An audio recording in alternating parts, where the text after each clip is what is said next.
linked to the research output. Now, we're public like you, research intensive, and it is not necessary if you move to the Netherlands to speak Dutch, even though if you stay longer, of course, it's going to be nice to learn the language. It's not that easy. English is sufficient.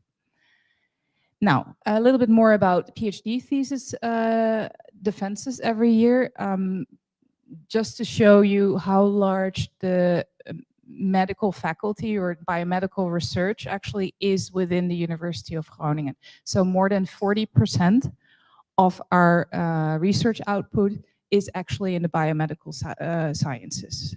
So it's a large proportion of what the university does, even though we are a very comprehensive university that has everything from the very basic sciences to the humanities and everything in between. Now, delving into differences in PhD systems, because I very much have come to realize, unlike many colleagues in the Netherlands, because yeah, if you're in one part of a system, of course you think that system is leading, but I have very much come to realize that we are quite the outlier in terms of how we organize our PhD program. It has its advantages, I will come to that as well, but it also creates a bit of confusion, I think, generally.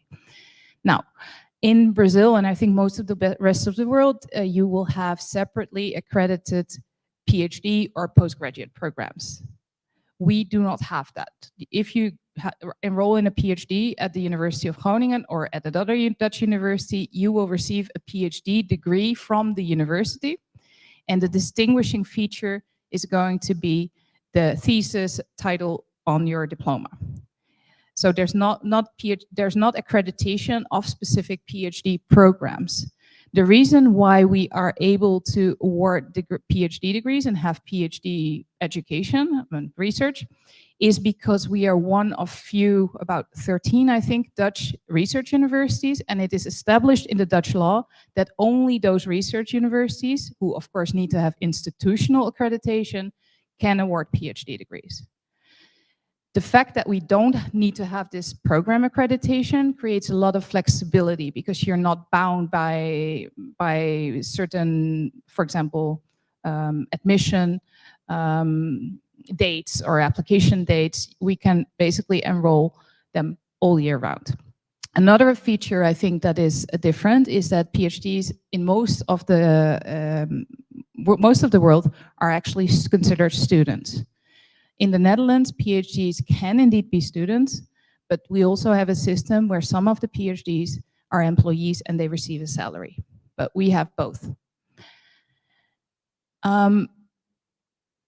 That, of course, leads to the fact that we also have students and PhD employees who have access to different sources of funding. They can have a scholarship if they are a student. The scholarship cannot be paid by the university. It has to come from an external source.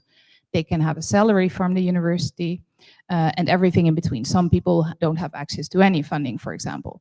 What I have understood about the Brazilian system is that most PhD candidates, in any case, in those enrolled in accredited PhD programs, they will have access to a scholarship from either a federal or a state funding agency.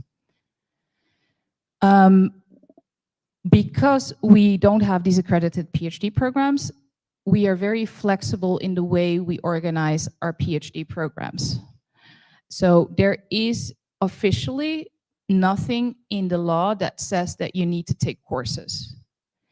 That doesn't mean you won't take any courses, but it's optional to a certain extent. I think there is a course that is more or less obligatory on ethics, but for the rest you can choose courses, it's not fixed, tailored to your interest or what your program, your project actually needs. What I do need to say, but Han will get into that later, is that I do think that even though we don't have any formal output requirements, the way a thesis looks like is actually is a collection of academic articles, at least in the biomedical field. And usually at least a couple of those are actually already published in peer-reviewed journals. Without, a certain number of chapters or output, you will not be able to graduate, but it's not an official requirement. And I think that's also different from the Brazilian system.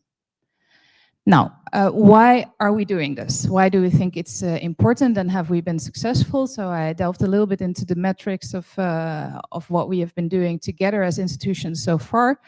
And you can see that since about 2013, this is SciVal data, we've seen a fourfold increase of co-publications between the University of Sao Paulo and the University of Groningen. And I think this is largely due to the PhD candidates that we have co-supervised as institutions. You can also see that these publications are very high in citation impact. And I think these data demonstrate that the collaboration is expanding quite rapidly, but also that the quality of the output is actually higher than we would have if we were to publish a single institution. So that's, I think, good for the students, but also for the supervisors, good for the institutions, and ultimately, of course, good for the world. We've enrolled more than 50 PhD candidates so far, double degree, and I think that there's ample potential for that to grow very rapidly, also considering what we've seen in these past 2 days. Now, a little bit about the coordination of the double degree PhD. Since 2022, we have a university-wide double degree PhD agreement. That means that there is a fixed template for the enrollment of individual candidates. And at least on the University of Groningen side, we also have a central coordination through which applications are channeled.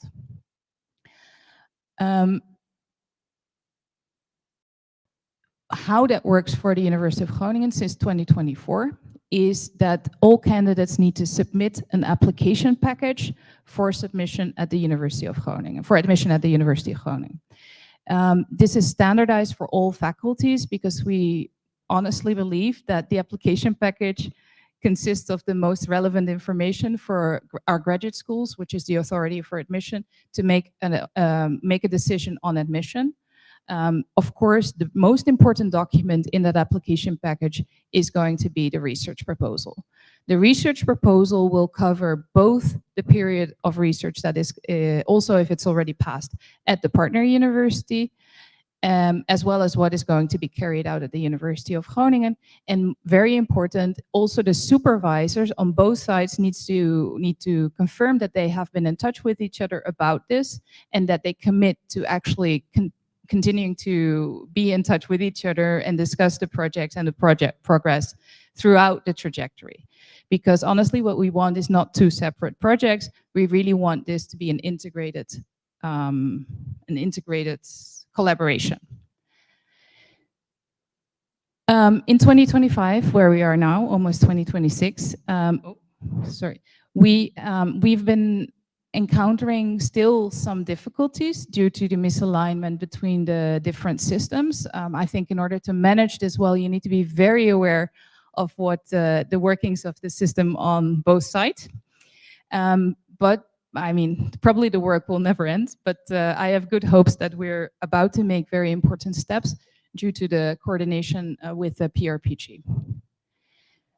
So our ambition right now and for 2026 is really to go towards a very high quality program, so that we need to increasingly also align our administration, our legal and financial things.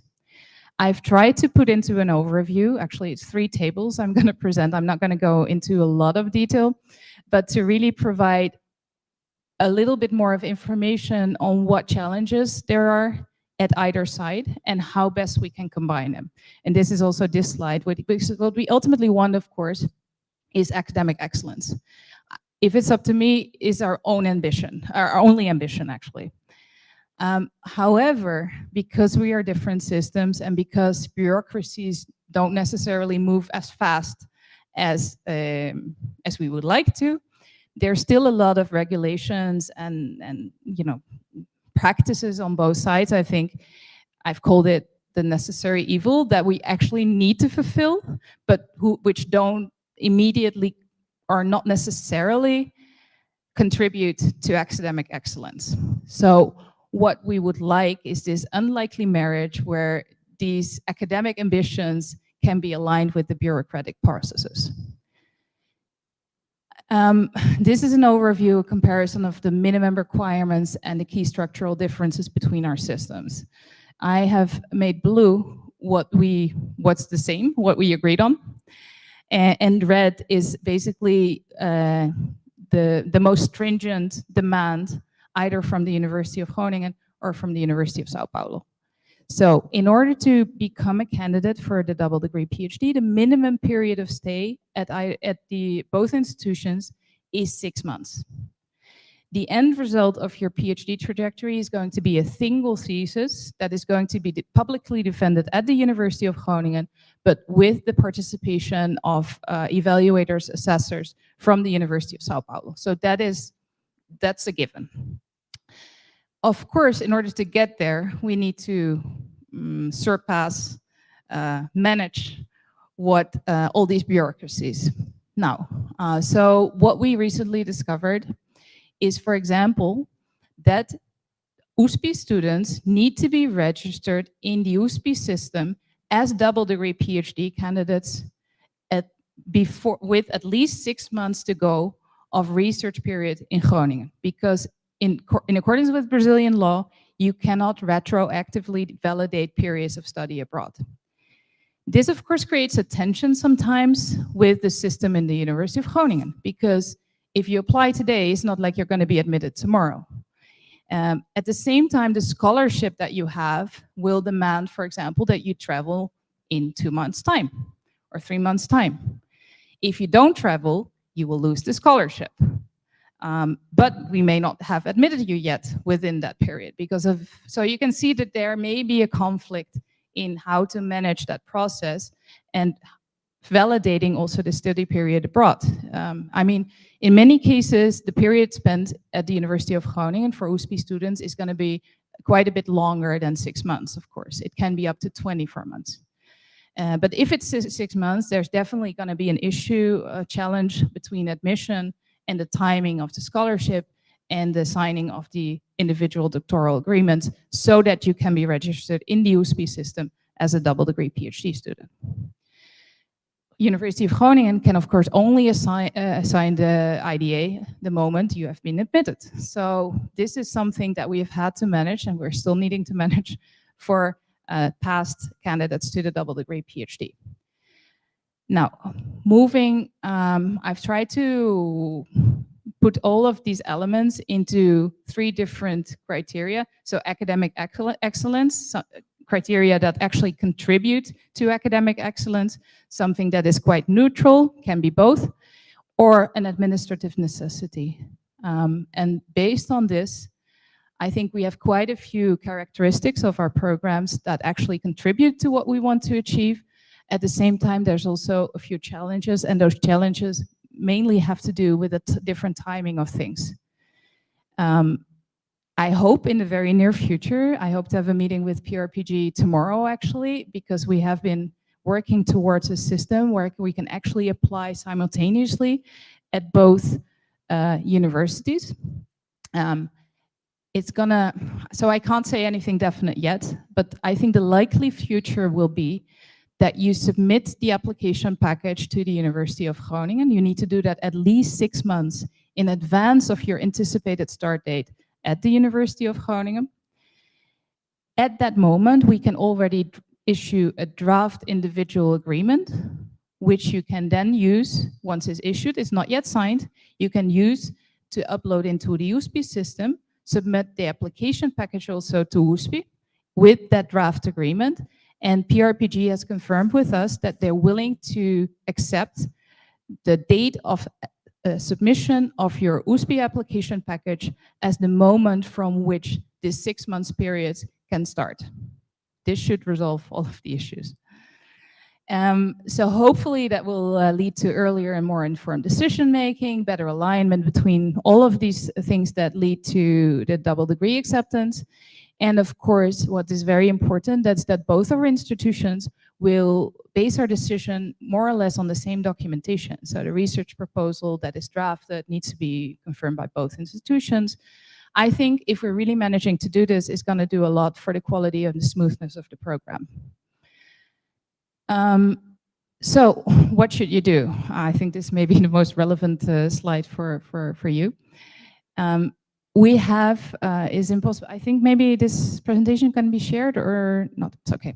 So what we already had is a Google Drive, a shared Google Drive folder in which we have the process documents. So in that Google Drive folder, we're not sharing the link to the document itself because we want to be able to update it every once in a while, like tomorrow. But you can find the process in its entirety and just follow the steps and you should be good. What is very important, I think, is that you secure, first of all, the approval of your USP supervisor as well as your PhD program to proceed. Because if one of those is not there, is going to be very difficult. We do want the supervisors on both ends to collaborate. It's very important. Our office, Latin America, at reg.nl is there to support you. So they are actually the main people behind this process document. They have all the templates that you need, at least for admission at the Groningen site, and they are there to guide you through the entire process. We can help you also with securing, if you don't know where to start, if you're sending emails to our staff, but they're not replying, we can actually also help you locate the supervisor for your project. Of course, there's no guarantee. There's no guarantee that we have the expertise. That's first of all what you should check. But even if we have the expertise, there's various reasons why supervisors may not be available. It's not our general experience. I think most of our researchers are very, very open to supervising students, but that is important. What you should never assume is that our supervisors are aware of how it works here, or even that they are aware of the process that we have with USP. So please keep us in the loop so that we can actually take on this role as a translator between the different systems so that everybody is informed. You should complete the application packages together with both of your supervisors. So don't do this by yourself. Do this with both supervisors and submit your application package at least 6 months in advance of your scheduled stay at the University of Groningen. I'm not saying anything definite yet about the 3-step process that I mentioned of also submitting at USP, because we haven't finalized the process yet, but I do think it's going to look like that. If that is the case, it will be in the process folder. The link will be shared.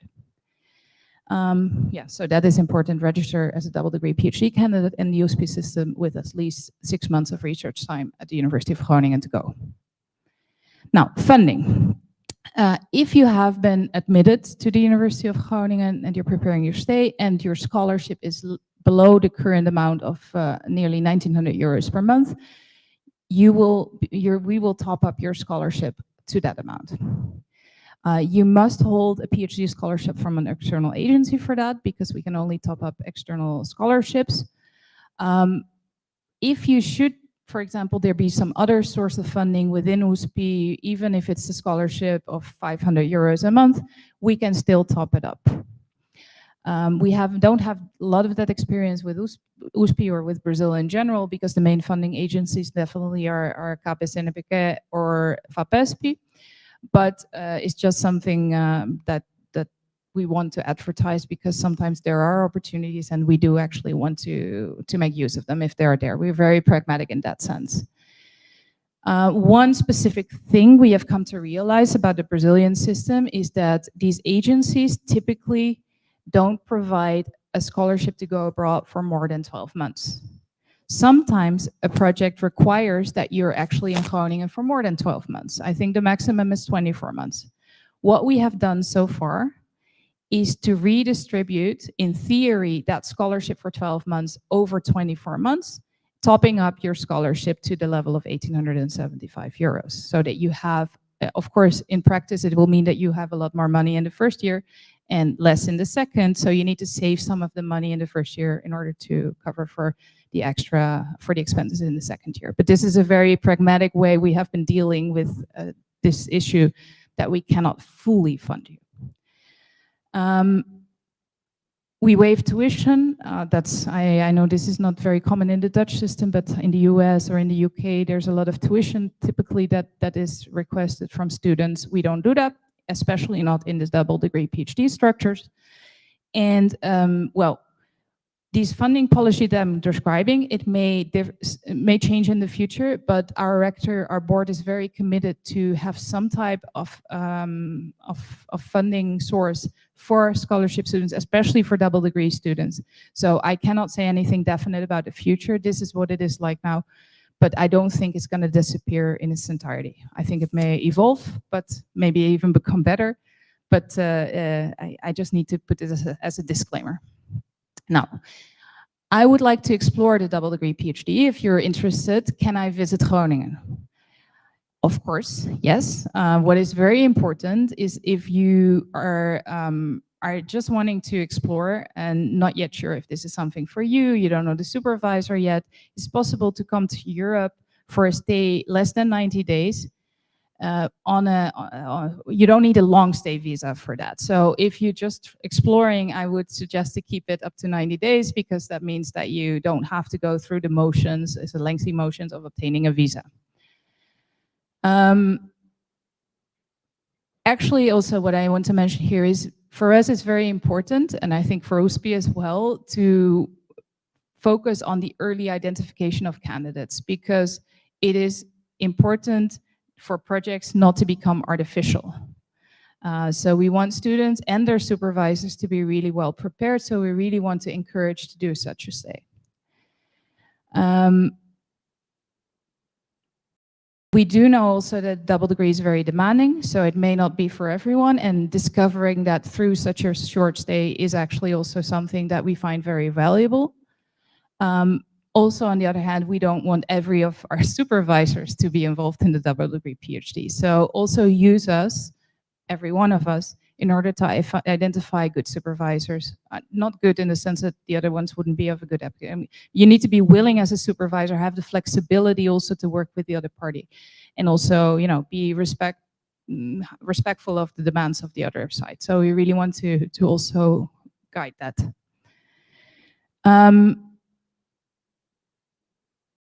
So we know that sometimes the PhD sandwich scholarships that are available from Brazil, they allow you to come to whatever place abroad as a visiting PhD, so you're not yet admitted.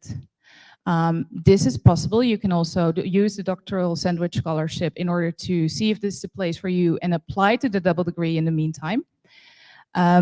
But we also have a few options available for students who would like to see if Groningen is the place for them. So even on a master's or an undergraduate level. One of them is a research voucher. So we cover subsistence for a maximum of 1 month for students who are interested in the PhD and the double degree PhD and want to explore whether Groningen is the place for them. There's an application, a web link and an application process there. It will help you cover the living expenses. The travel needs to be from somewhere else. Now, this opportunity we have also included in something that may be of interest specifically to the biomedical field, is called the Summer of Research. So right now applications are open for students who want to come to Groningen for a biomedical student conference. It's called ISCOMS. Is I think one of the largest biomedical student conferences in the world, is fully organized by students, and I think there's a lot of enthusiasm among the people who we have sponsored to participate so far of actually that conference. It's an amazing experience. For students who are participating in ISCOMS and who are pre-selected by their academic units to participate, we also offer the opportunity to combine the participation in the student conference with a research voucher. That's why we call it the Summer of Research. We know our Dutch summer may be more like your winter, but still it's going to be in June and July each year, and the applications are now open. So if you're interested, we would like to encourage you to submit an abstract to ISCOMS on the 12th of January. And if you also want to do a research internship, we encourage you to apply by the 1st of February to us. So there are different applications, but more information is available on the Groningen Biomed website. Another thing that is open right now, and we cannot guarantee that this is a recurring thing every year because we need to apply as a university every year, but right now there's a call open for 3-month research internships. Is supported by, well, not supported, the dissemination of this opportunity is supported by PRPG. Is a deadline of 11th of January 2026. It's the students who can apply are regular USP master students with at least 6 months of enrollment or direct PhD candidates in their first year. And what we would like is for students to apply who are actually interested in converting their PhD to a double degree PhD or to become a double degree PhD student. The mobility period is going to be between May and July next year because of the conditions from the European Commission, because it's European funding. But we really would like for people who are interested in this option. Of course, you can also combine it then with a summer of research because the ISCOMS conference is in that period. And it's a really nice opportunity for anyone with a little bit more funding also. Our office, we publish regularly these calls on LinkedIn, especially Latin America University of Groningen. So the ICM call, the summer of research, it was all published on that webpage. And the office, the people behind the Latin America account are Camila. Camila, she's at our office in Mexico. And Luis Andres, he's doing the legal side of things. And the good news is, so I'm saying she's working from Mexico because UNAM invited us a few years ago to open a representative office there, which is now staffed by Camila. Actually, the good news is when we were talking yesterday with the leadership of USP, that there is a chance that University of Groningen at some point, hopefully already in 2026, will also open an office at USP. If that we can't say anything definite, our rector at least expressed that she has an interest in that. The USP leadership said that this is they consider Groningen a strategic partner. So I think that all the signals are positive, but of course it first has to happen. But it's going to be a new phase in our collaboration. And an important one, I think, because it's important to have a local person who can mediate between the two institutions.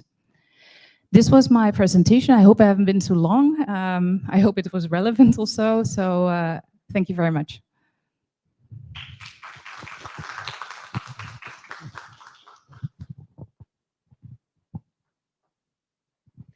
Thank you, Joyce. So, any questions?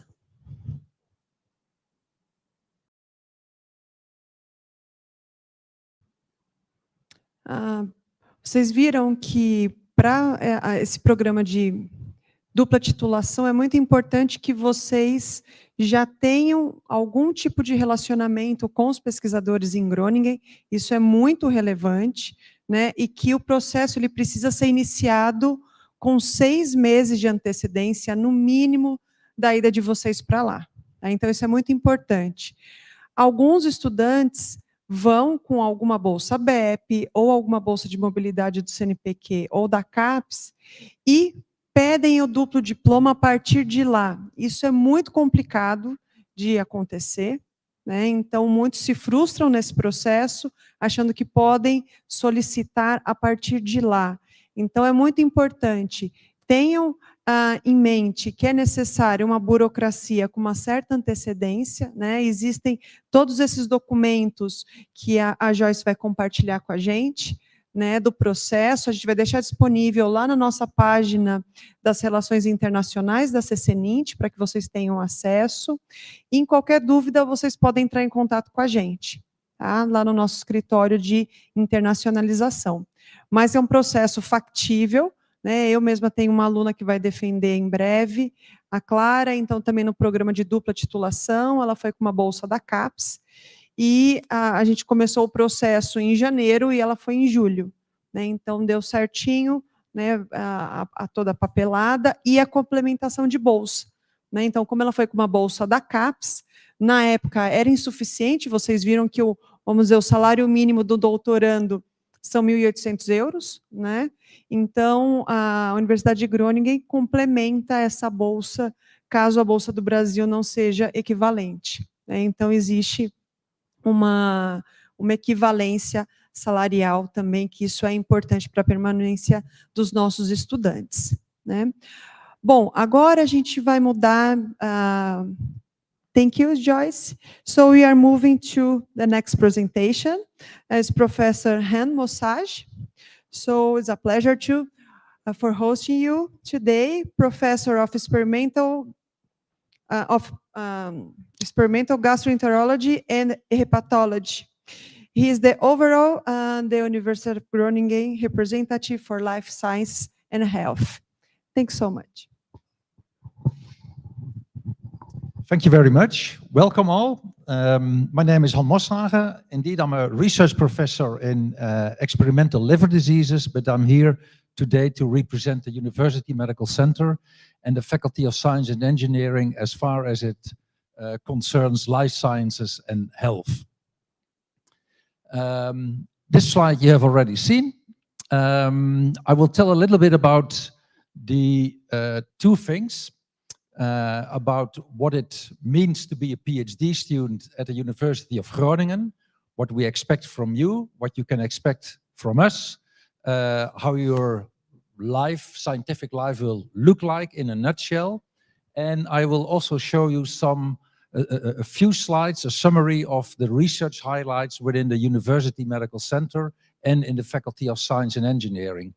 In contrast to many other countries' universities, University Medical Center means that the medical faculty, which is responsible for research, the university hospital, in which a lot of clinical research takes place, and a medical school, where we train our students in medicine and dentistry, for example, are one organization. I realize that in many universities this is separated, but a University Medical Center means that everything is under one roof: the medical school, the medical faculty, and the university hospital. That means that the research facilities are also very close to our patients, which means that most of our research is very translational in nature. It also means, and maybe that is already, no, I will come to that in a moment. The University Medical Center Groningen is responsible for about 40% of the scientific output of the entire university.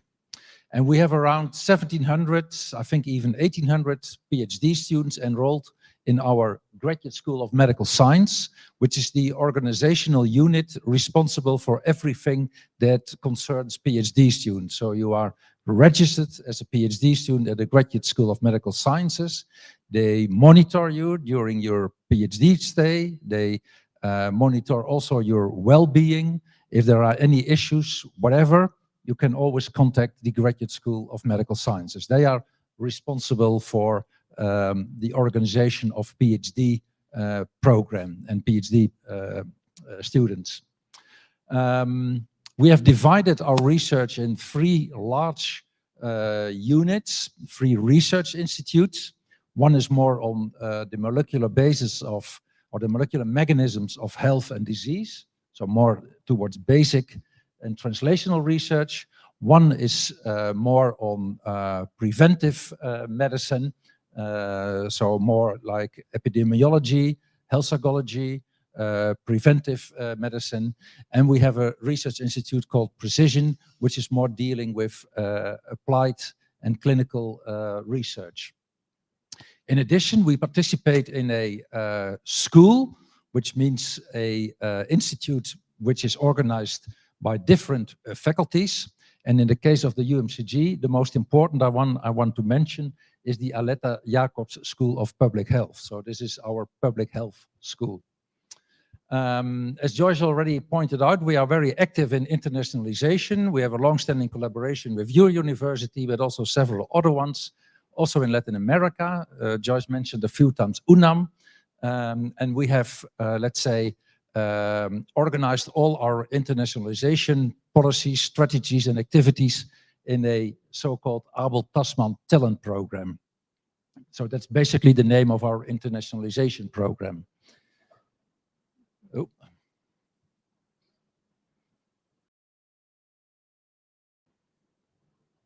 Yeah, this is the University Medical Center.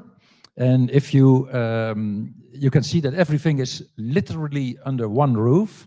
You can actually, is there a pointer on it as well? I don't know.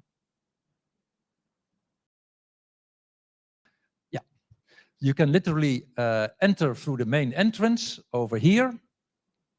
And then you get first the patient wards, where we have all the patients. We have the laboratories of the more clinical departments. My own research laboratory is over here on the second floor. So the clinical research, the building for epidemiology. Then we go more towards the basic sciences, departments like cell biology, for example. Behind it, we have the Institute of Pharmacy. Marina will tell much more about that. In this high-rise building, we also have the Department of Biomedical Engineering and Biomedical Technology. And Monize will tell in more detail about what's going on in that department. And here we also have the educational facilities, the auditoria where the medical students are trained.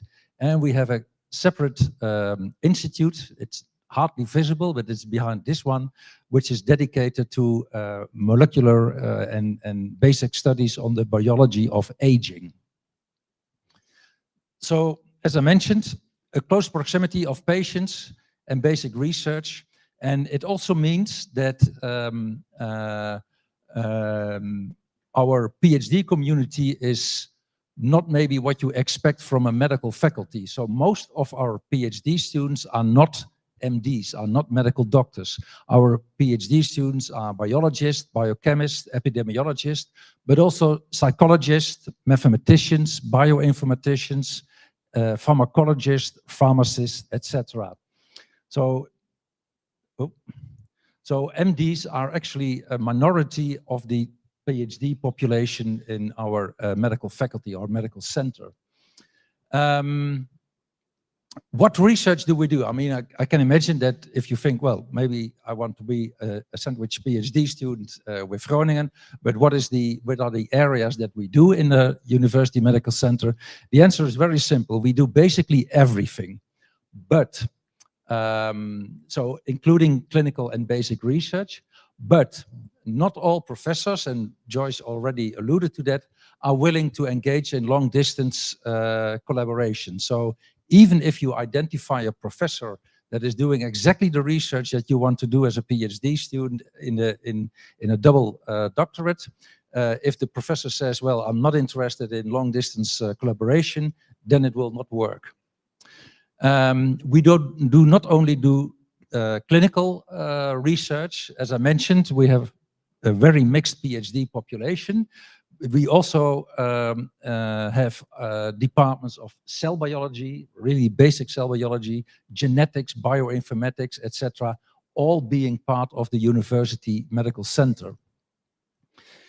If you want to delve more into, let's say, the programs that we have, you can have a look at this website. Oh. No. Yet, I would like to mention a few highlights of the research in the University Medical Center, especially the areas in which we are very strong, very significant, I would say, also internationally. We are very good in microbiome studies, so the gut microbiome, but also the oral microbiome, the skin microbiome, and also host microbiome interactions are very important. We are very good in cohort studies, so that is very nice for epidemiologists, for example, or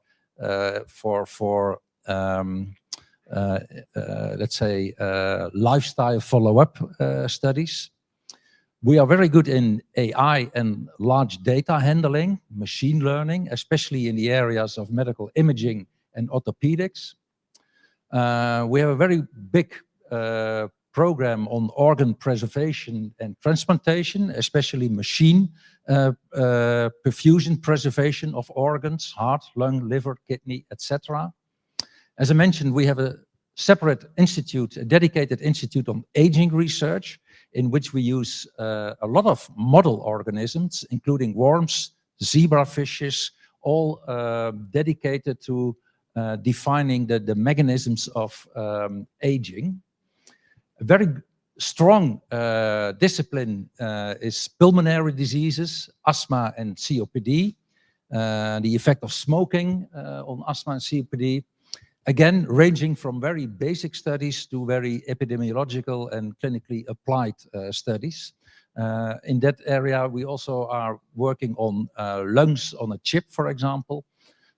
Experimental cardiology is also very strong, using iPSC cells to generate cardiac myocytes, for example, and to make contracting units from iPSC cells.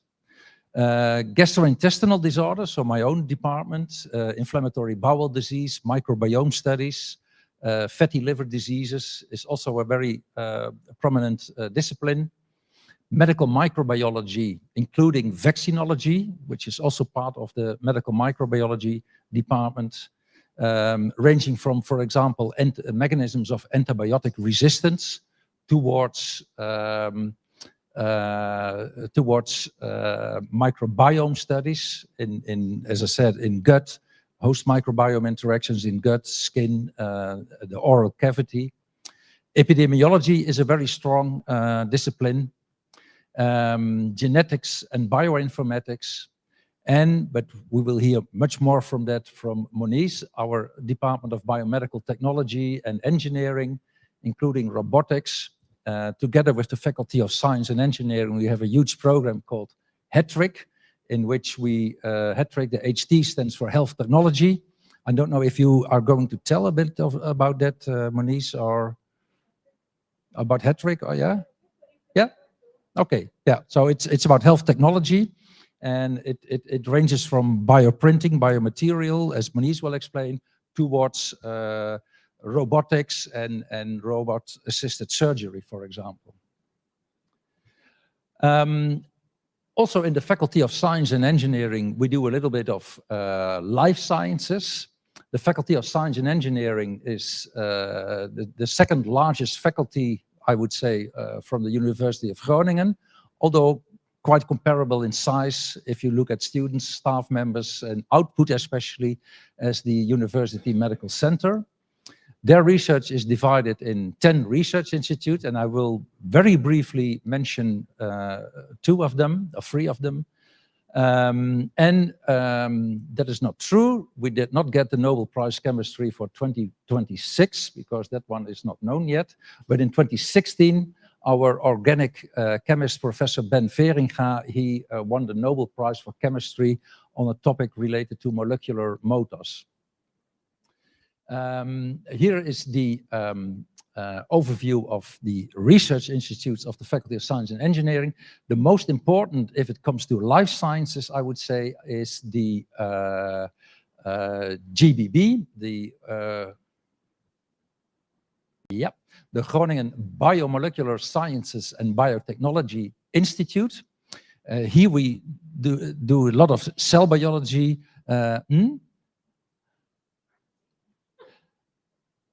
But I have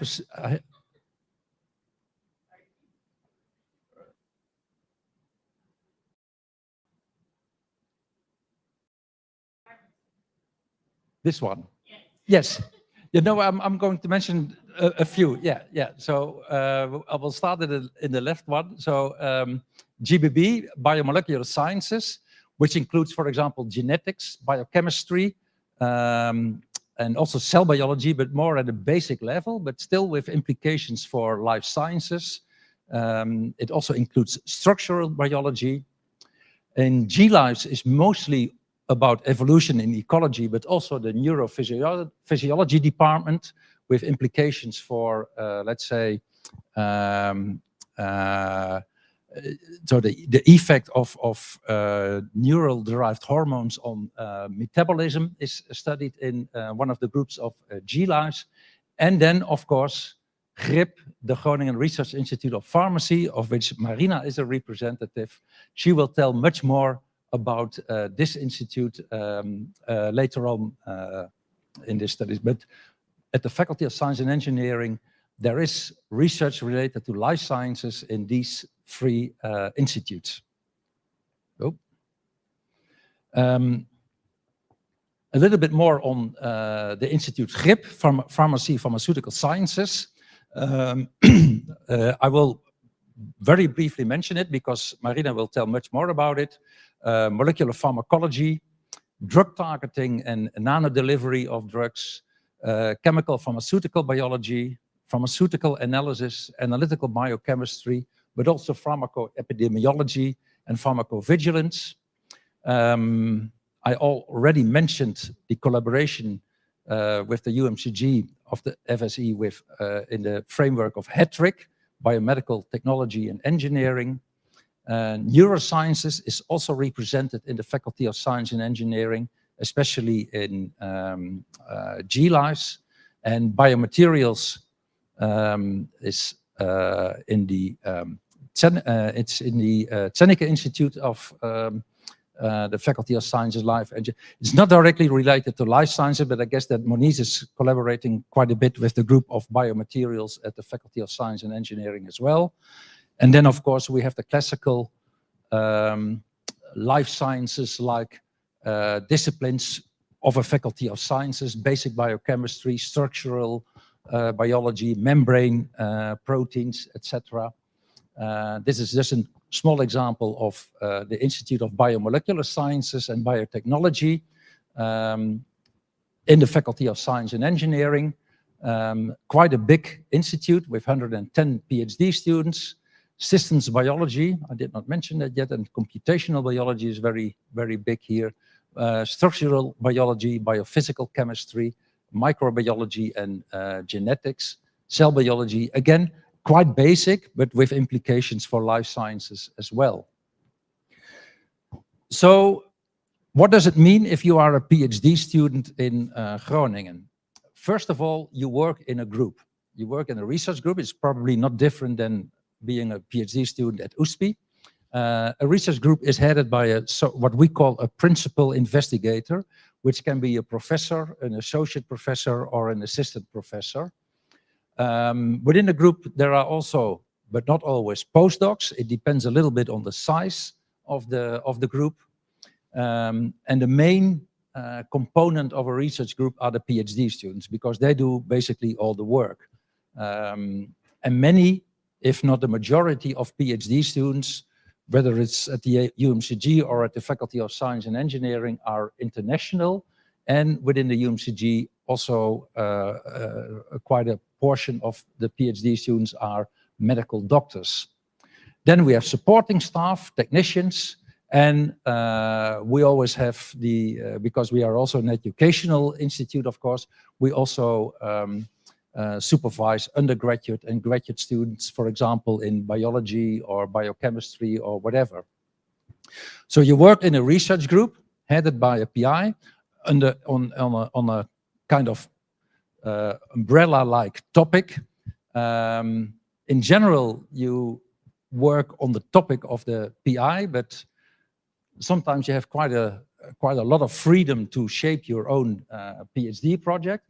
For example, in my group, I work on liver diseases, on fatty liver diseases. So what goes wrong in your liver when you have an accumulation of fat in the liver, which is very prominent now in this obese society.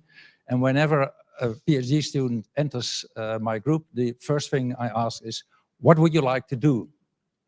And then usually the PhD student is very flabbergasted because he or she thinks there is already a detailed project, but very often I give them a lot of freedom to work on whatever they do.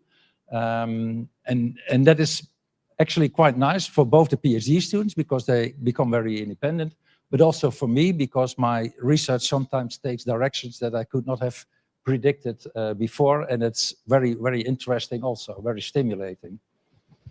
Then you work as a PhD student, so the regular PhD period in the Netherlands is 4 years. For the double doctorates, of course, it's a little bit different. You spend not 4 years in the Netherlands, but in the end, you have to deliver something, your PhD thesis. And what is a PhD thesis? I will also show a picture of a thesis, but a PhD thesis is basically a collection of chapters that are or will be published in peer-reviewed international journals. So it has an introduction in which you introduce your research topic and the questions you want to answer. At the end, there is a discussion in which you discuss how your thesis, how your research improved or advanced the field. And in between, you have chapters which are, let's say, sub-projects of your PhD project.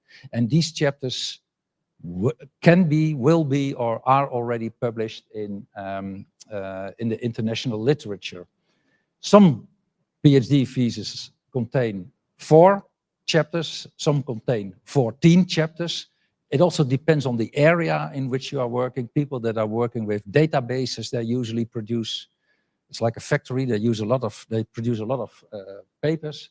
If you have to construct first a knockout mouse and then do all the experiments, etc., then 4 chapters is already quite an accomplishment. We also expect that you are the first author on the majority of these chapters. You don't need to be the first author on all the chapters, but on the majority or shared authorships, shared first authorships is more or less normal, because you work in a team. So very often you hook up with another PhD student and you are author on each other's publications. This is an example of a research group. As you see, gender equality is an important issue also in my group. But what I want to show here is the international characteristics of this group. We have China, the Netherlands, Mexico, Netherlands, Colombia, Netherlands, China. So it's a very international composition of a research group. This is what a PhD thesis looks like, and a PhD defense. Ah, yeah, I forgot that. So when you produce your PhD thesis, you have to defend it. And that is probably the most intimidating and nerve-wracking event that you will experience when you are doing a PhD in the Netherlands. You have to defend your thesis in front of 6, 7, or 8 professors that are going to ask you questions for exactly 45 minutes. It's with a timer. So after 45 minutes, someone comes in and says, "Hora finita," it's over. It's a very intimidating environment. All the professors are gathered in the great auditorium with their gowns. But the good news is you cannot fail. So once you are admitted to the thesis defense, it doesn't matter what you answer to the questions, you cannot fail, you will get the degree. And the president of the thesis defense, in this case, I was the president, will hand you the doctorate diploma to the candidate. And this is her, the cover of her thesis. I think that is, where do I start? Well, Josh also mentioned that already. Regarding the double doctorates, the most important thing is that you identify a supervisor at the University of Groningen. And of course, we are here to help you with that, to find a match. But also equally important is that the supervisor that you identified at Groningen can match and come up with a joint project with the supervisor you have here at USP. So the match is not only between you and the supervisor in Groningen, but also between your supervisor at USP and the supervisor in Groningen. And then, and we have, let's say, more or less force you that the supervisors can match each other by requiring that you submit a joint project together, in which you also outline which part will be done here, which part will be done in Groningen, why is this a good idea to do this together? So in that way, we force you more or less to find logical matches for your research that will lead to a successful thesis, because the most important determinant of a successful double doctorate is that your supervisors match in terms of content of the project. The main considerations, as I said, research expertise and availability of a supervisor, the quality and feasibility of the project, also not only the scientific content, but also the planning and what is being done in which institute. And then, of course, requirements regarding English language, the whole research environment in the University of Groningen speaks English.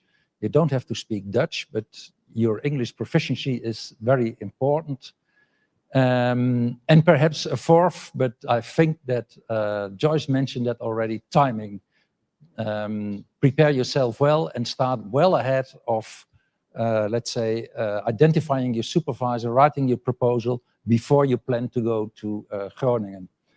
Even when your research proposal is okay between both supervisors and submitted, it will take you at least 6 months or 6 months before you can actually start in Groningen. And with that, and with some pictures of nice buildings of the University of Groningen, I'd like to end.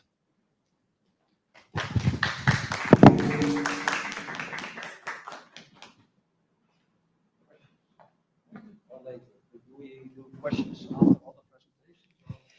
Yeah, if you want. Yeah. So, thank you, Professor Ham. Agora nós temos a apresentação das professoras Monize Decarli e, na sequência, a professora Marina Trombetta-Lima. São egressas da Universidade de São Paulo também, então uma longa trajetória já na Holanda, em institutos diferentes, cidades diferentes. Então vocês vão ter oportunidade de conhecer um pouco do trabalho delas, dessa trajetória e possibilidade de novas colaborações científicas. Por favor.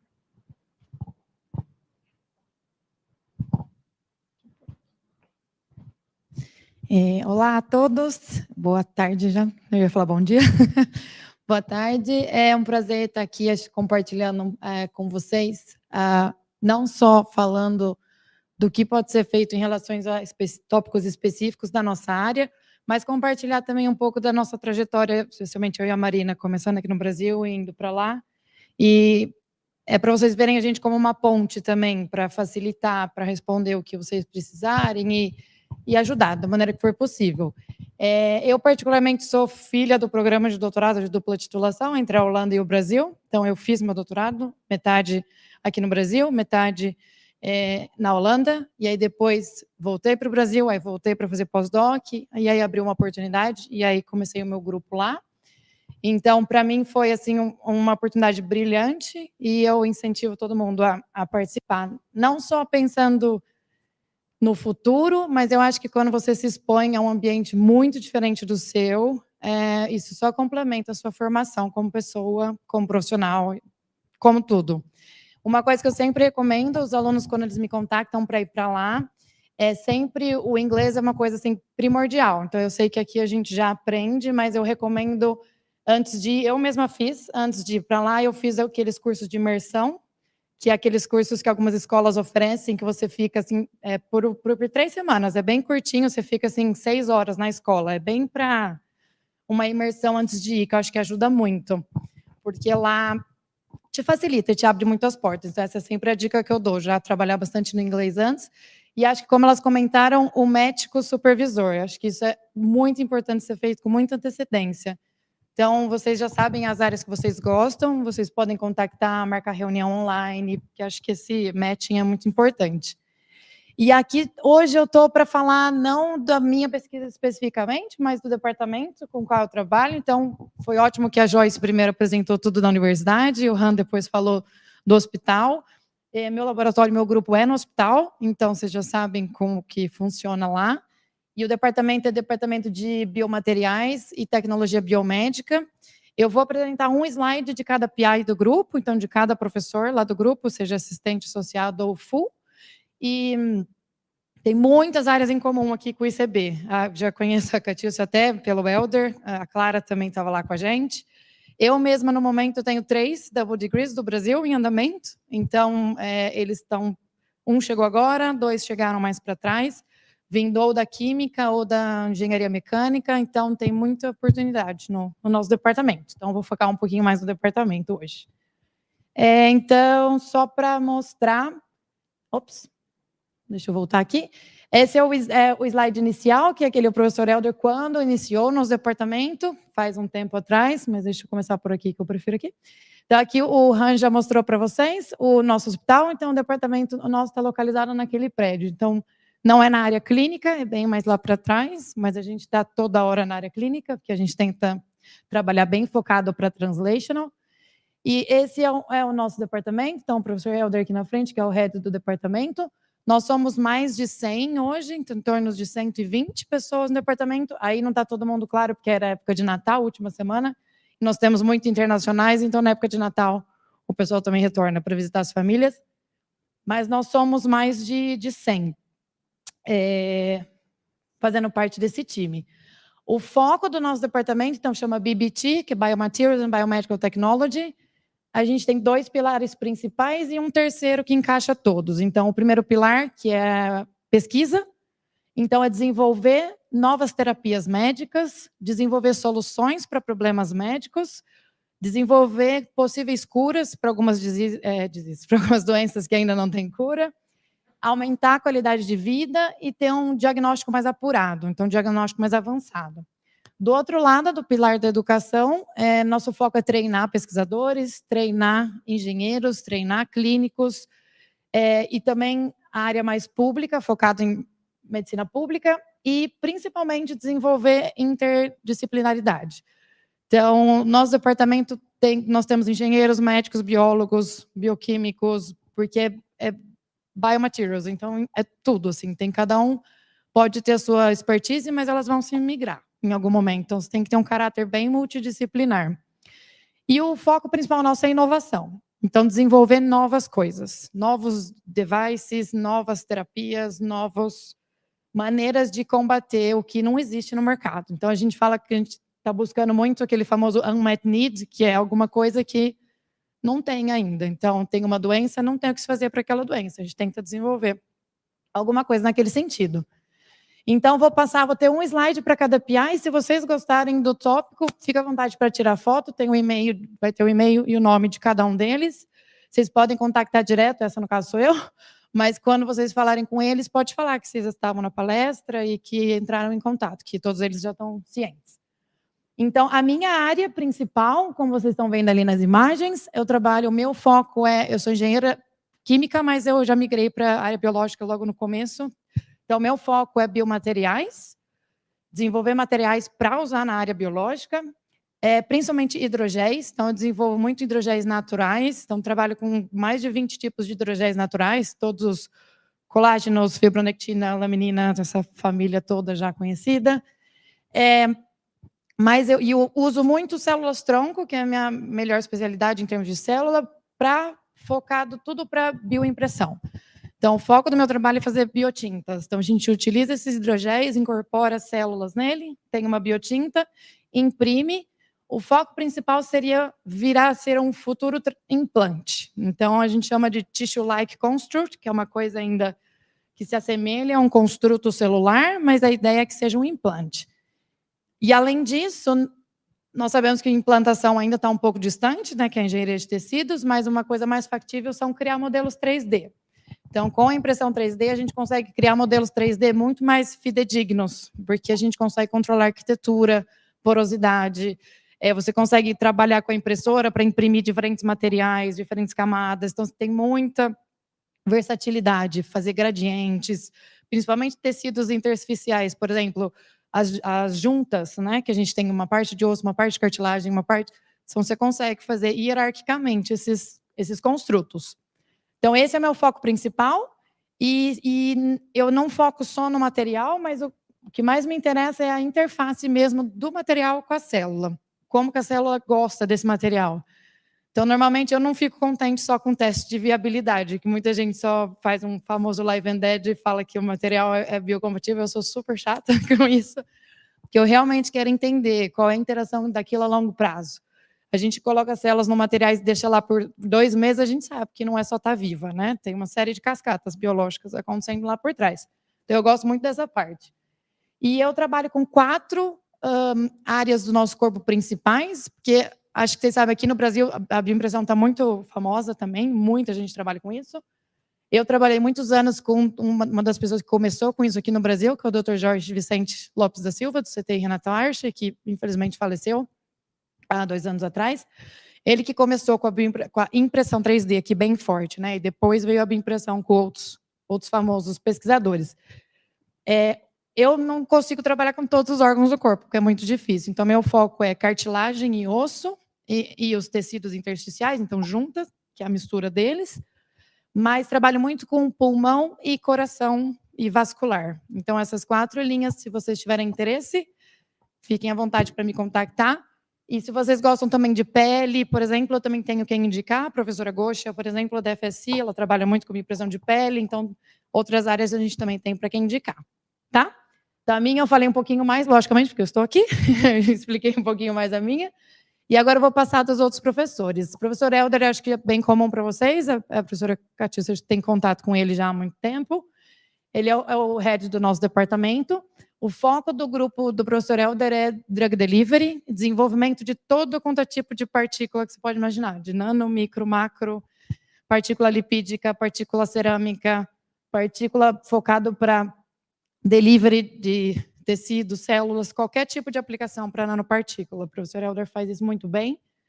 Ele também está trabalhando bastante com microfluídica agora. Eles desenvolveram alguns sistemas bem legais de microfluídica. Ele trabalha também com biomateriais para a área de regeneração, mas um grande foco dele é a área cardíaca. Então, ele tem muita pesquisa na área cardiovascular.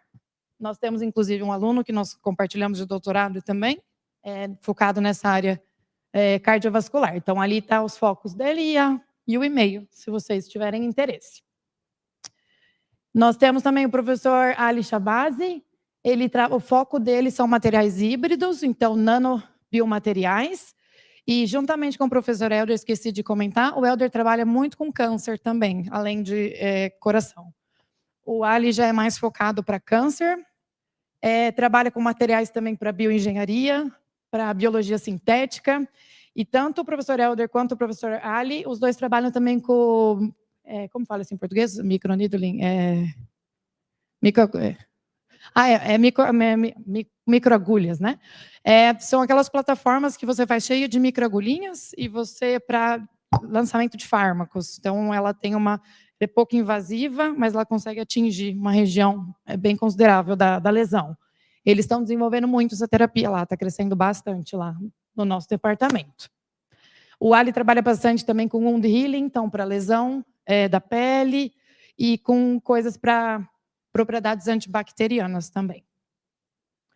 Aí nós temos a professora Romana, que trabalha muito com quantum sensing. A Romana é uma das pessoas mais conhecidas mundialmente nessa área, porque é uma área bem singular, tem pouquíssima gente trabalhando nisso. E ela desenvolveu um dispositivo fantástico que ele consegue converter o sinal magnético, que é o equivalente ao MRI na área médica, num sinal óptico, com recorde de sensibilidade. Então, você consegue ver tanto espacial quanto temporal. E ela utiliza bastante isso para até analisar, por exemplo, o estresse oxidativo, mas a nível celular. Então, está bem bacana a pesquisa dela. Está aqui um pouquinho do exemplo, caso algum de vocês gostem na área. Mais focada na área de diagnóstico, nesse caso. Nós temos também a professora Inge Zuhorn. A Inge trabalha muito também com engenharia de nanocarriers e para drug delivery. Então, não só drug delivery, mas gene therapy, toda essa área mais de biologia molecular, extracellular vesicles, as famosas IVs, todo tipo de vesícula nanocarrier, a professora Inge trabalha bastante. Ela estuda muito também os mecanismos do escape endossômico, nunca falei essa palavra. E também, principalmente na membrana, na blood-brain barrier, que é a membrana na região do cérebro. Ela trabalha muito, que é uma região muito difícil de ter entrega de fármaco, ela tem especialidade nessa área. Então, se alguém tiver interesse. O professor Patrick Van Heijn, ele trabalha muito também com materiais, mas mais materiais focado principalmente na interface de materiais, então, na parte mais fronteiriça, vamos dizer assim. Então, ele tenta desenvolver e aplicar mais as propriedades físico-químicas no material. Então, entender como que eles interagem, ou como que eles se repelem, como que esses materiais entram em contato. Ele trabalha muito também desenvolvendo nanogéns, que é uma categoria nova de hidrogéns que tem aparecido. O Patrick tem trabalhado muito com isso, para engenharia de tecidos, para drug delivery também, mas para coaching. Uma linha de pesquisa muito legal do Patrick, que é coaching de implante. Então, por exemplo, ele tem pesquisa de implante mamário, por exemplo, que eles trabalham com coachings para o tecido aceitar melhor e incorporar melhor aquele implante. Então, ele trabalha bastante nessa área. Nós temos também o professor Prashant Sharma, ele foca bastante na área de biomateriais, mas mais focado na cartilagem. Então, biolubrificação ou biotribology, as forças que existem no tecido da cartilagem. Então, fricção, tensão, o shear stress, como que o tecido responde nessas localizações. Então, ele trabalha com desenvolvimento de hidrogéis também, mas hidrogéis mais focando em viscoelasticidade, hidrogéis que são bem característicos das juntas ou dos tecidos cartilaginosos. Ele trabalha bastante também com a parte de elementos, modelagem desses elementos, também com algumas doenças um pouco mais específicas aqui, como a doença da boca seca e também dos olhos, então tudo em relação à lubrificação, que é a área que o professor Prashant trabalha bastante. E acredito que seja o último, o Dr. Brandon, ele trabalha mais na área de microbiologia, então adaptação de bactérias aos implantes, adaptação, como essas bactérias se modificam para colonizar um implante, por exemplo, e levar a uma possível falha no final, que faz a gente ter que retirar. Isso é um dos grandes problemas de transplante, que muitas vezes os micro-organismos tomam conta do transplante, faz com que você tenha que retirar os dispositivos. Então, ele trabalha muito com isso e principalmente também formação de biofilme. Então, a gente sabe que nos pulmões, por exemplo, forma bastante biofilme se não tomar cuidado. Então, tentar entender por que esse biofilme se forma e como quebrar esse biofilme.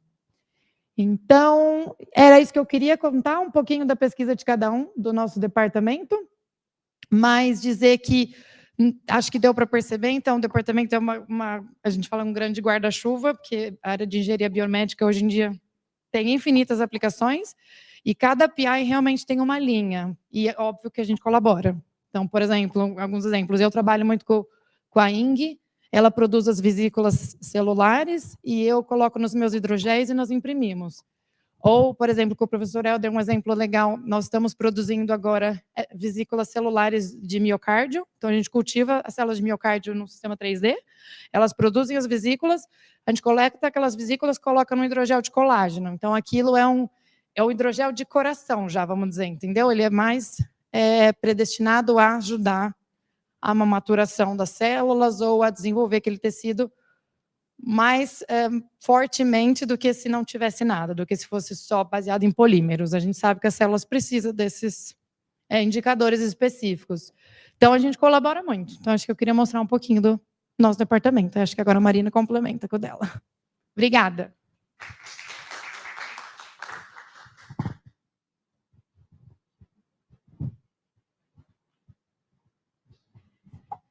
Pessoal, boa tarde. Para mim é uma alegria muito grande estar aqui, porque eu sou filha da casa, eu fiz Química e Ciências Moleculares aqui na USP, fiz meu doutorado em Bioquímica no Instituto de Química, então é uma alegria muito grande. Inclusive, eu acho que foi nesse anfiteatro que eu assisti minha primeira palestra sobre CRISPR-Cas, que hoje é uma das coisas, um dos carros fortes da minha linha de pesquisa. Então, Catiúcia, muito obrigada. E eu quero fazer uma apresentação um pouquinho diferente das apresentações anteriores, porque eu quero mostrar para vocês como a gente tem uma colaboração muito intensa, tanto dentro da farmácia quanto com o hospital. Então, eu vou apresentar para vocês a minha linha de pesquisa como um exemplo, mas eu vou citar as pessoas com as quais eu colaboro para cada uma das etapas dessa linha, para tentar mostrar para vocês, né, a vastidão que a gente tem na nossa instituição. E, por favor, se vocês tiverem interesse em qualquer um dos pesquisadores que eu mencionar, é só falar comigo, me mandar um e-mail e eu coloco vocês em contato. Uma das coisas que eu quero fazer, né, nesse comitê de internacionalização é realmente ajudar no matchmaking e conversar com ambas as partes para ter certeza que a gente tem um match perfeito, ou então que seriam os parceiros que você teria mais produtividade. Bom, a minha pesquisa, ela também é sobre envelhecimento. Um dos pilares não só do Instituto de Farmácia, mas também do hospital. E quando a gente fala, né, do Instituto de Farmácia, uma das coisas que é super interessante, tanto a Monize quanto o Han já apresentaram, esse aqui é o campus do hospital. E uma das coisas que é muito interessante é que o Instituto de Farmácia ele fica localizado do lado do hospital. Isso dá a gente uma facilidade de interação com grupos mais translacionais e também para a captação de amostras, que é muito interessante. E quando a gente fala do Instituto de Farmácia, nós estamos focados em todas as etapas do desenvolvimento de agentes terapêuticos.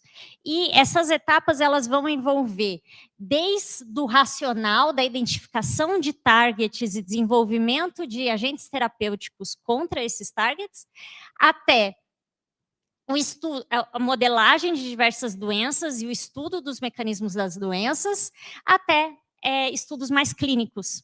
Você realmente testar esses agentes na clínica. Uma outra coisa que é muito importante é que o Instituto de Farmácia ele faz parte de uma iniciativa do governo holandês que é chamado Sector Plan. Esse Sector Plan é o investimento estratégico em áreas de interesse para o governo. Então, é muito interessante citar que tanto a posição que eu tenho hoje, né, eu estou desde 2023 como professora assistente do Instituto de Farmácia, é também derivada desse investimento do governo.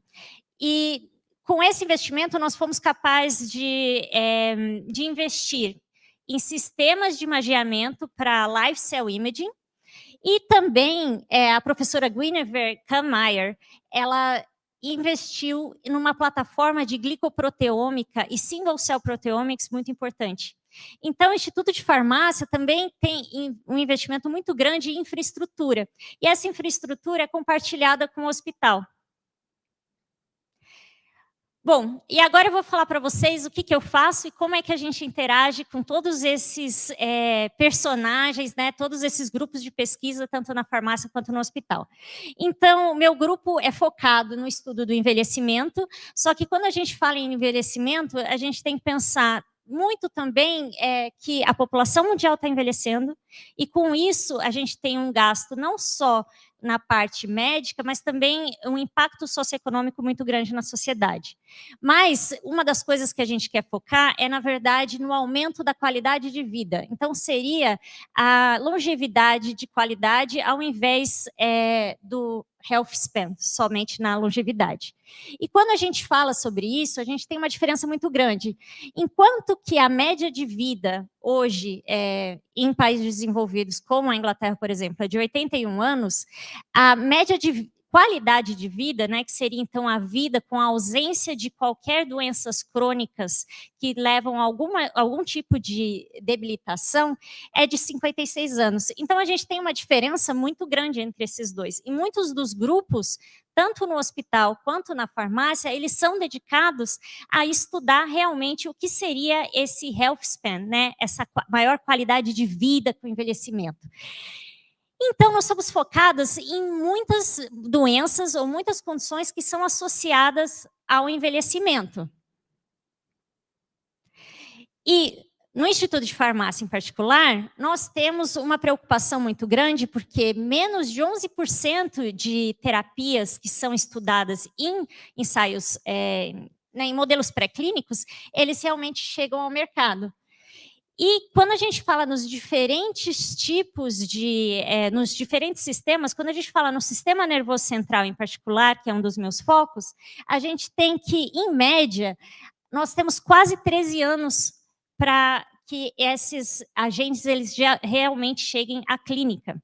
Isso, se a gente compara com o sistema cardiovascular, por exemplo, isso é de 6, 7 anos. Então, tem-se aí uma diferença muito grande. Então, nós precisamos de modelos que tenham maior potencial de translação. Só que todo modelo experimental, na verdade, ele é só um modelo. E a gente precisa manter isso em mente. Então, eu gostaria de citar 2 pesquisadores, George Box, que diz que todos os modelos, na verdade, eles estão errados, mas alguns deles te dão informações úteis, informações únicas. E também gostaria de citar Charles Mergel, que diz, então, que quando a gente faz experimentação animal, nós estamos confiando num paradoxo. Por um lado, nós experimentamos em animais, porque eles são tão diferentes de nós, mas ao mesmo tempo a gente experimenta em animais, a gente faz experimentos em animais, porque eles são tão similares a nós. Então, a minha pesquisa, na verdade, ela vai ser focada no uso de modelos humanos. Agora, quando a gente fala em modelos humanos, e eu acho que o grupo da Catiúcia é um exemplo perfeito disso, quando você tem as suas células em modelos 2D, crescendo em plástico, numa rigidez muito diferente do que você vê no ser humano, ele vai se comportar de uma forma muito diferente do que no tecido nativo. Então, os modelos organoides, que são modelos derivados de progenitores, eles vão ter uma citoarquitetura e organização e também um microambiente que é muito mais similar. Então, nós usamos modelos organoides no nosso departamento, o departamento de tecnologia farmacêutica e biofarmácia, muitos deles derivados de pacientes, de biópsias de pacientes ou de células troncos pluripotentes. E a gente foca muito no microambiente. Como é que o microambiente tecidual pode nos ajudar a ter melhores modelos. E quando a gente fala de microambiente, eu quero salientar aqui a matriz extracelular e todos os componentes, na verdade, do tecido, que vão levar a uma influência na citoarquitetura e nas propriedades biomecânicas. Quando a gente tem envelhecimento, diversas modificações elas já são descritas como associadas ao envelhecimento. Né? Um aumento na inflamação, um aumento em células senescentes. E aqui eu quero citar o professor Marco de Maria, um dos membros do ERIBA, que é uma das referências mundiais no estudo da senescência, e um parceiro, um dos nossos parceiros. Bom, nosso departamento é um departamento que é focado em modelagem, né, modelos baseados em células. Então, como é que a gente pode fazer a modelagem do organismo envelhecido? Nós podemos usar estratégias focadas no componente celular ou estratégias focadas no microambiente. E aqui nós temos um exemplo de uma célula sozinha, solitária, coitada, no meio da matriz extracelular descelularizada. Então, o meu grupo em particular é focado em modelar o envelhecimento através de diferentes estratégias.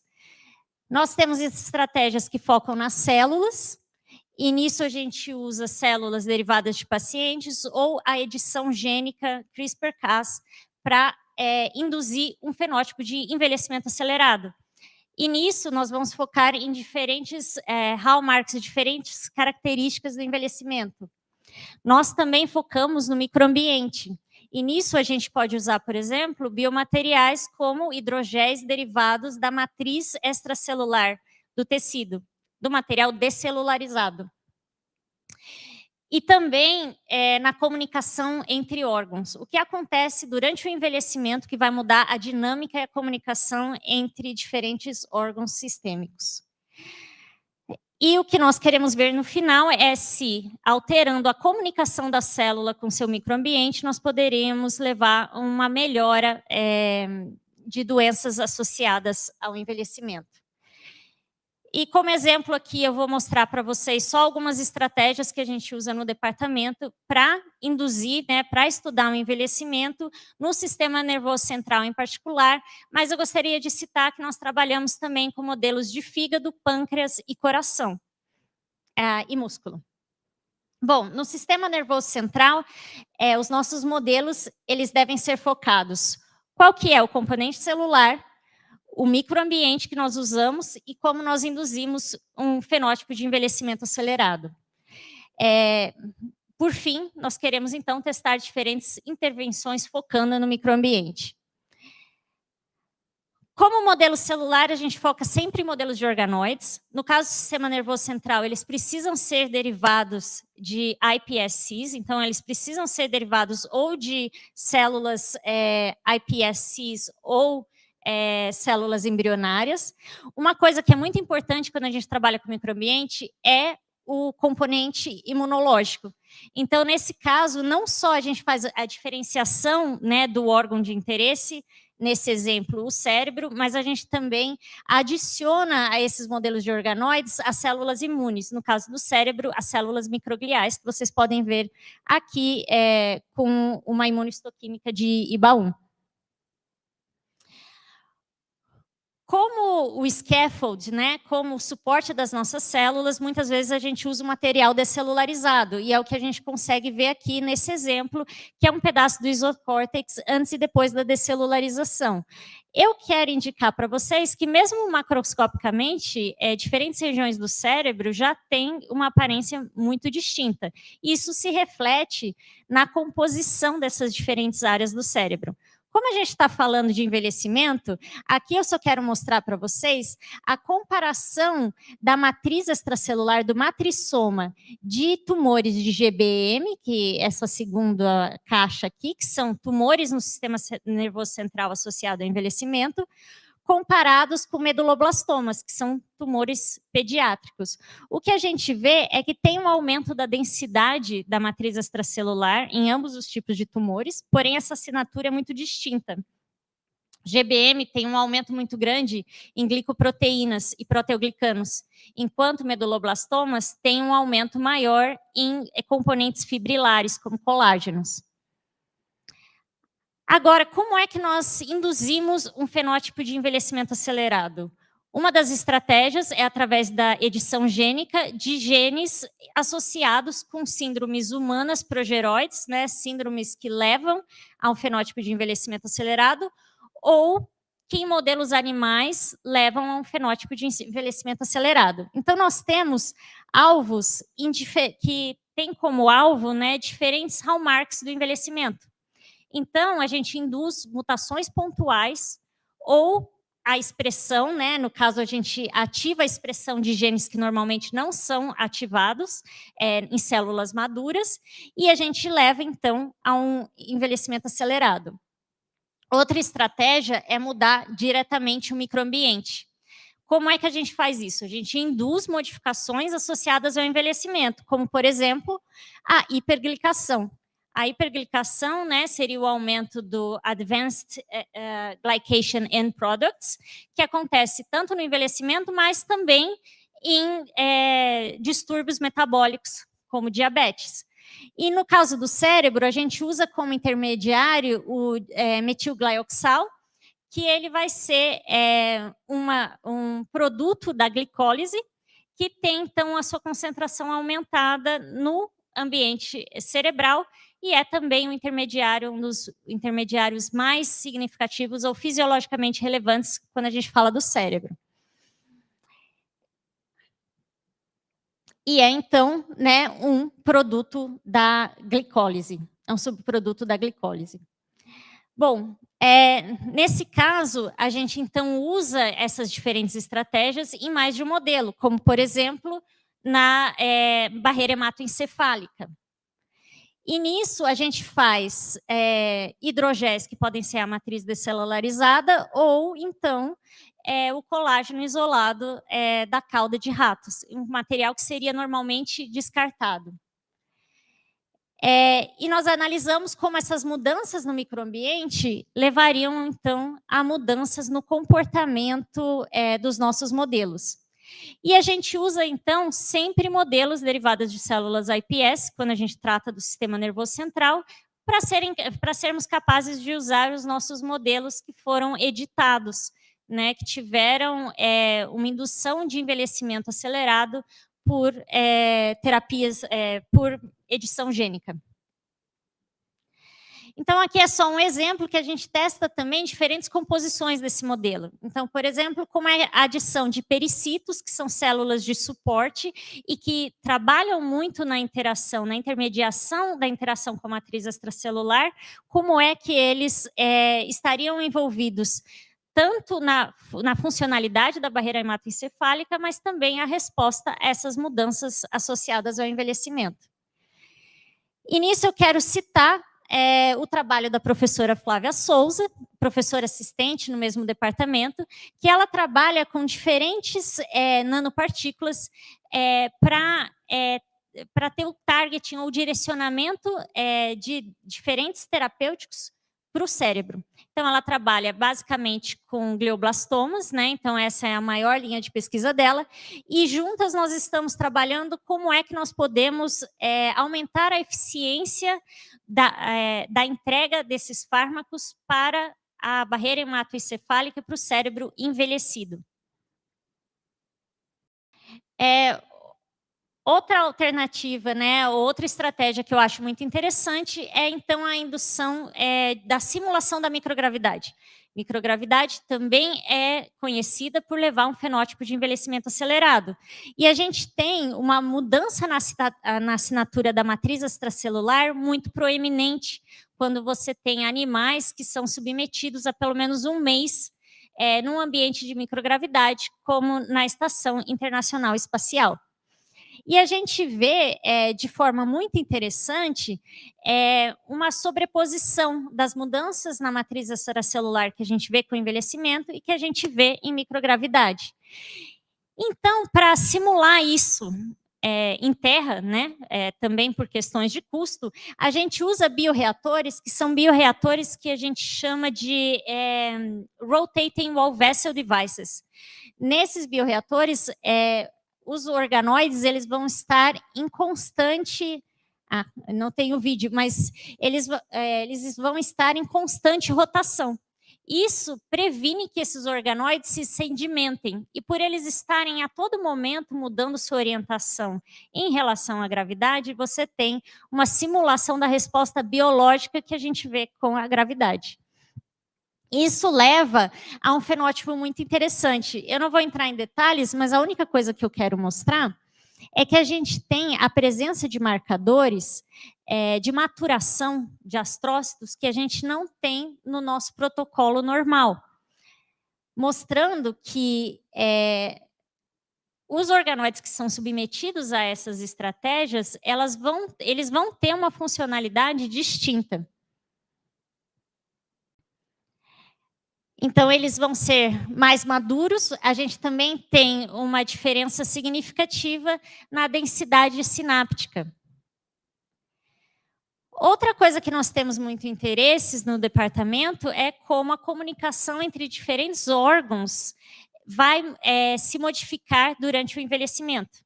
E junto com o chefe do departamento, o professor Peter Ollinga, nós estudamos o interplay, né, a comunicação entre o fígado e o cérebro. Então, para isso, o que nós fazemos é que nós analisamos fígados com diferentes condições patológicas, né, que vão de fígados não doentes, controles não doentes, até cirróticos ou com doenças metabólicas.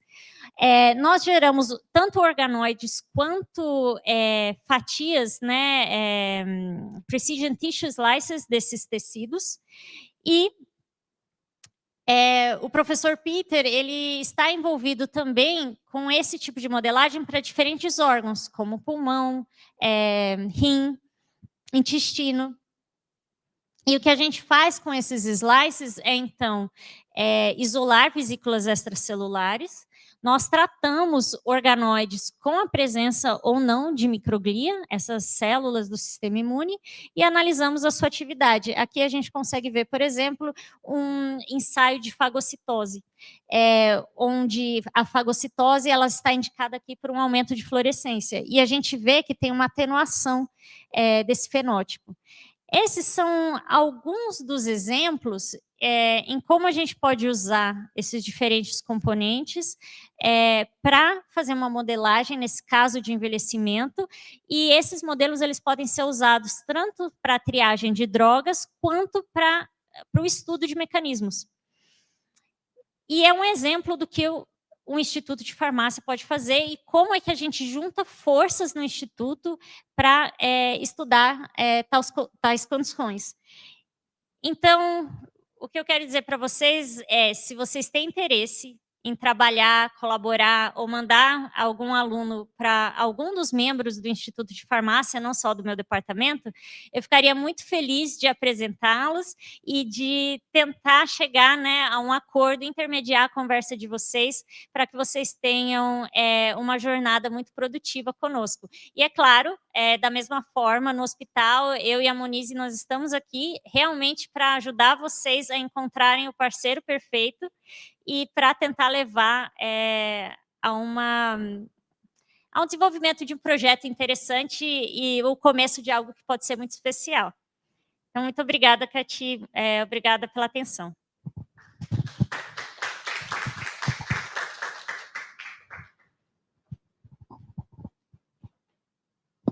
Obrigada, Marina. Bom, eu não sei se vocês têm alguma pergunta, podem fazer a pergunta em português mesmo. Se vocês têm alguma dúvida, vocês viram, então, que tem grandes oportunidades em Groningen, com diversas linhas de pesquisa que são muito correlatas às nossas aqui do ICB, complementares também, e que a gente pode ter um aumento significativo nas nossas interações com os colegas professores e pesquisadores em Groningen. Então, sintam-se à vontade para as perguntas.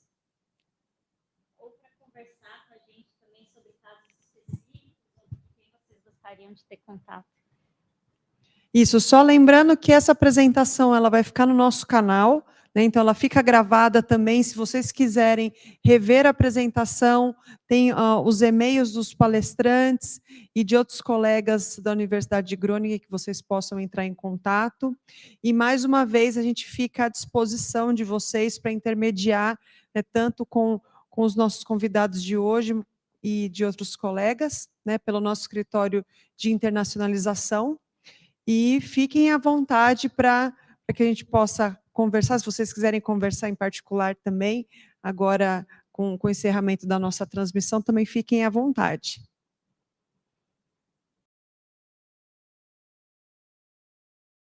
Nenhuma? Any questions?